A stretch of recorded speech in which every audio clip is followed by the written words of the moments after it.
Shannon Sharpe has to downgrade again, okay? So after losing his potential $100 million podcast deal over a 19-year-old white woman that came out to sue him alleging that he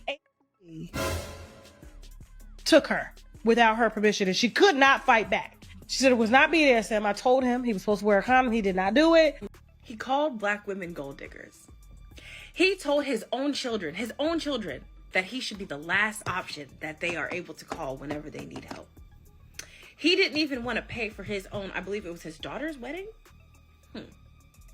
He was a willing participant. He was a willing participant in every single thing that he did, and I don't feel sorry for him. The universe sent him signs. Katt Williams tried to warn him. He said it takes 2 weekends. Monique tried to warn him that him now, at the age of 57, and now he has lost his entire football career, basically because him and that girl had to settle for $23 million. His whole football career, he only made 22. So she got his entire Hall of Fame football career within, plus $1 million within just a few short months. Ooppp. Shannon Sharpe should have taken Katt Williams and Monique's advice when they told him to stay away from those snow bunnies, because not only did he lose $50 million paying off that SA settlement to his 21-year-old model girlfriend, but just minutes after he paid it off, he lost another $100 million from getting fired from ESPN. Tyler Perry is also on his way to paying his SA victim over $200 million. I'm calling out Tyler Perry Studios. I'm calling out Mark Swinton. I'm calling out Jeannie Harrison.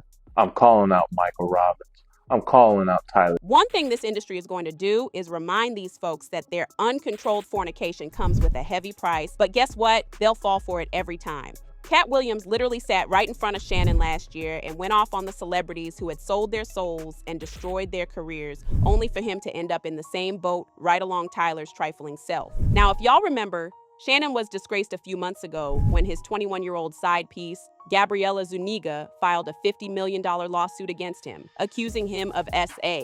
She claims they had an arrangement to indulge in hours-long BDSM activities, but Shannon took advantage of it to violate her. Mind you, he's 60 years old, and this girl was just 19 at the time of their freak-off-filled relationship, so right off the bat, Shannon looks bad. Apart from him violating her in the bedroom, she claims he was with her as well, and even brought up the time he threatened to unalive her after finding out she was sharing her live location with her family. There was another time when she tried breaking up with him after finding out he was cheating on her, but what she did, he basically channeled his inner Diddy, and that SA'd her multiple times, not just in her V, but in her back hole as well. And this backhole SA apparently happened just this past January. Shannon and his lawyers denied everything, claiming that it was all consensual. He even accused her of trying to extort him of $25,000 per cheek prior to this lawsuit. He should have just paid her that $25,000 and moved on, but here we are. He said Gabriella started secretly recording the BDSM encounters and editing them to make them look like SA. He also put out text messages between him and Gabriella in which she was asking for him to choke her and get her pregnant because she wanted a black baby. I want to be a daddy. I want like some hardcore BDSM action though. And then she says, I want you to tie me up like this and use me, daddy. And you can see when these text messages were released, you can see it says like from Gabby to owner. So it's painting a picture that their relationship was giving that, you know, there was role play and everything that were happening. Now, it was a very unfortunate situation. It's crazy. Horrible situation. But let me ask you. Shannon Sharpe and his lawyer have handled this whole situation terribly. First of all, if you're Shannon Sharpe, you shouldn't be saying anything. No, he shouldn't. Busby and this young woman got audio, video, and text messages. If you know all of those things are out there, you should shut the F up and continue to allow your lawyer to do his job. And your lawyer said out of his own mouth that you was close to a $10 million settlement with that girl. That right there is all the more reason to shut the F up. I'm not here to speak to Shannon's guilt or innocence because I don't know, but I do know attempting to settle looks like an admission of guilt because I'm not settling. Yeah, or you're just scared. Yeah. Honestly, you just probably scared. I'm with you, Charlamagne. I feel like he's being advised wrong, right? And you know, when people go through this, they go to an attorney because the attorney usually knows what's best for them. They usually know what to do. And in this situation, like any attorney would say, shut the F up and let's deal with it in court. Let's deal with facts because you can't change public opinion unless it's in court with facts. Now, but one thing I would say, if somebody said this, but I cried when you left because I begged you to put a condom on and you put it in my beep and you didn't listen. I don't care what our history is. If that didn't happen, I'm going to be like, what the hell are you talking about? Nah, we agreed on this. I'm not going to be like, I'll call you later because I'm feeling like this is a setup right here. Absolutely. As soon as you text me this, I'm going to feel a little, and nobody's just going to respond, I'll call you later. You're going to be like, what the hell are you talking about? We both agreed to this. You know, like, this is part of the game. Like, nobody's going to respond with that, which scares me. But like Charlamagne said, shut the F up. Let the facts play out in court because right now, all this talking is doing too much. Audio. And it's making it worse. Even audio. And she was like, you're manipulating me. Like, even that would have been like, oh, no. Okay, I see what this is. You know what I'm saying? Unless they were role playing. But wouldn't you have changed that right from the door? Like, what are you talking about? Like, no. Like, let's not play this game. Are you taping me? Because last night we was good with this. Like, in my opinion. To my family, friends, supporters, and colleagues, I want to speak to you directly and from the heart. This is a shakedown. I'm going to be open, transparent, and defend myself because this isn't right. This is all being orchestrated by Tony Busby, who has targeted Jay-Z.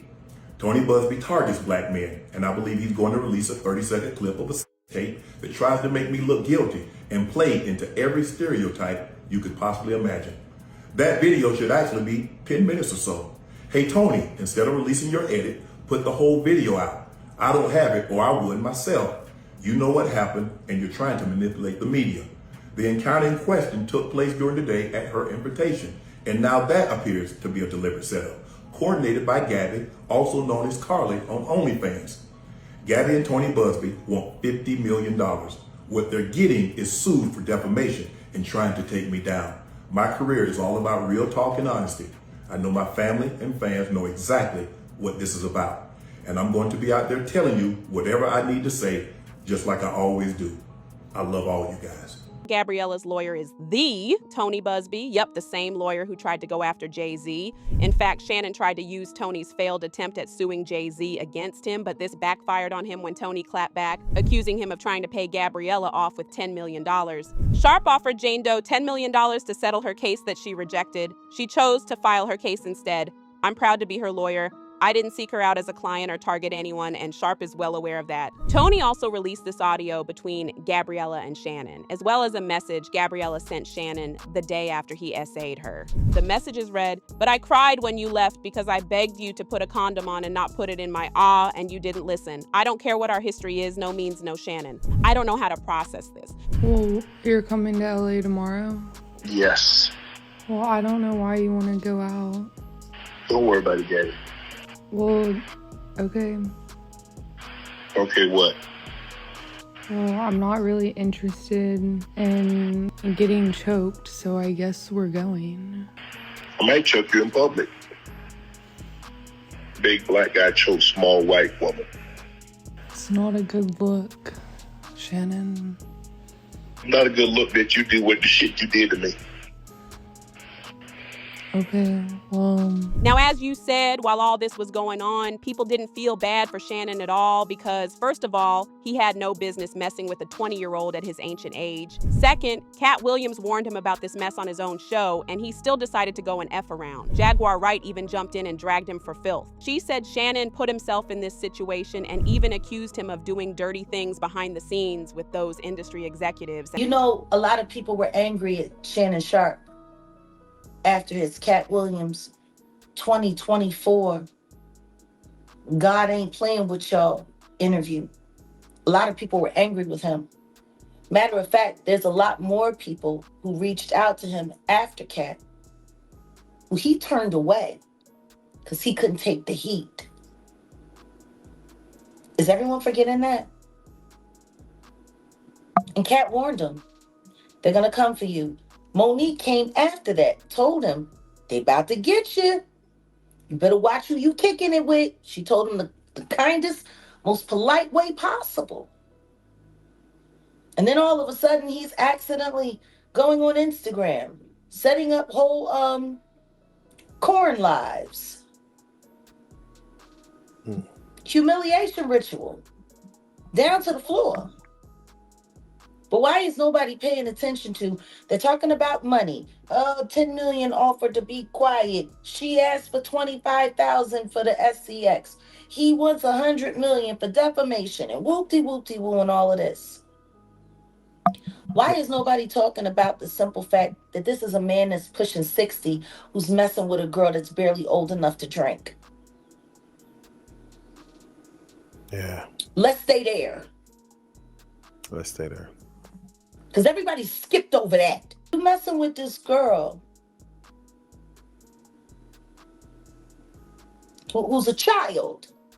This man has children older than this girl. Am I lying? No, you're not lying. Yeah, his daughters are 32. Son is 30. And he keeps getting online. And somebody want to apologize to my family. No, you don't. Because you would stop. You got busted out. You did whatever you did on Instagram. And is everyone forgetting that he was just recently tied to the whole bride and with Casanat and Skip Bayless? Is everybody forgetting that just happened just a couple months ago? You're negotiating $150 million big deal for your podcast outlets and all of that, which, by the way, was all set up for you by the NFL. Oh, I'm sorry. Who does Sean Carter work for? The puzzle is puzzling. No, last time I checked, Mr. Carter works for the NFL. And he was the one that got real smart Black Americans who were boycotting the NFL to stop giving the NFL their money. He was able to make all of that happen. I think we're past bending a knee. And then all of a sudden, Black people giving their money back to the NFL again? Those blackouts were for real, and it was costing the NFL millions. What else I also find funny? That he did that interview with the baby person who sat there and told him about when he met Beyonce. Y'all remember that? That happened on Shay Shack. And he talked about how he was at the Diddy party at Diddy's house.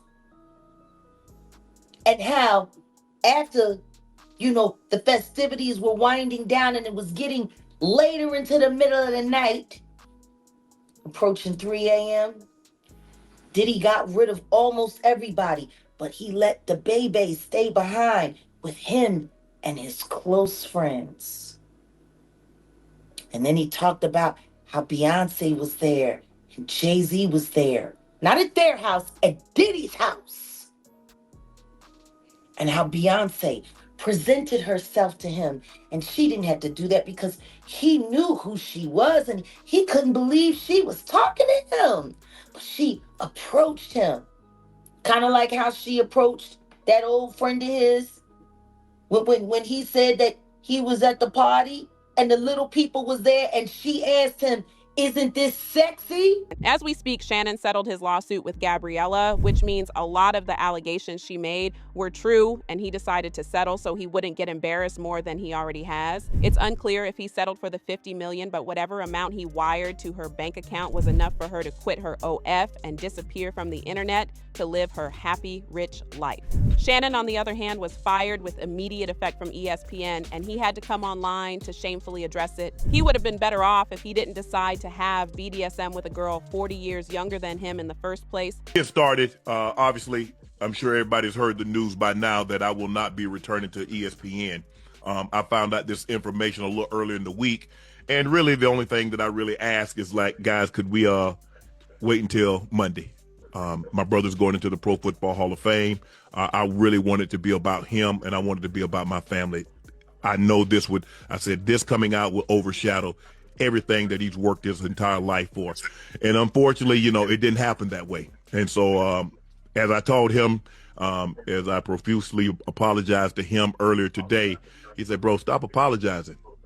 You don't have to apologize. I'm your big bro. I'm going to love you regardless. Now, when it comes to Tyler Perry, he's in a bigger mess than Shannon because he didn't just lose $100 million. He's about to lose $240 million. And word on the street is there is already another lawsuit against him on the way. Just a few weeks ago, Tyler got sued for $240 million by an actor from his show Oval called Derek Dixon, who claims that Tyler attempted essaying him multiple times, sent him explicitly charged messages, and even tricked him into coming to his guest house under the guise of a meeting, only to end up violating him.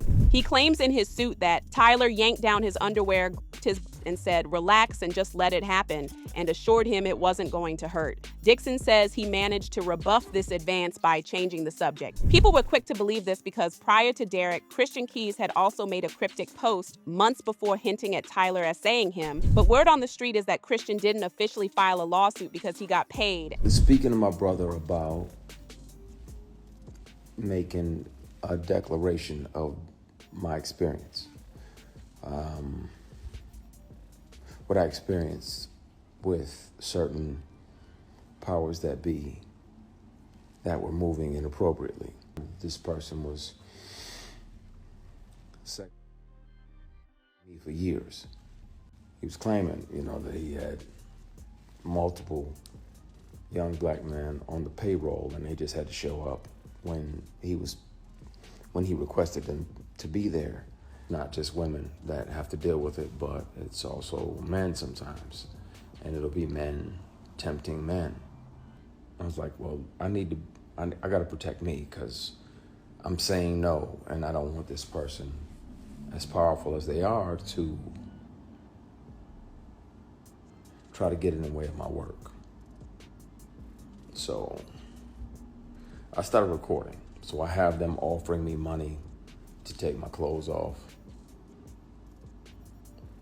I have recordings when I wasn't working with them or for them. I have recordings of them confessing that, the other guys that they have on the payroll, all of the above. And just when we thought things couldn't get any worse, another actor from The Oval came out to expose Tyler and the VP of his studios, Mark Swinton, of essaying and paying the feds to cover it up. I'm not about to hide anything with you guys. I'm not. And I'm not about to sit here and be afraid and be silenced by people knowingly they did me wrong. I'm calling out Tyler Perry Studios. I'm calling out Mark Swinton. I'm calling out Jeannie Harrison. I'm calling out Michael Robbins. I'm calling out Tyler Perry. And I'm calling out Mark Temple. And I'm calling out Chris Giovanni. I want you guys to know what you guys did to me was very unlawful. And me being a retired vet, U.S. Army vet, going through post-traumatic stress disorder, going through mood, depressions, everything that I've claimed in my testimony. You all covered it up.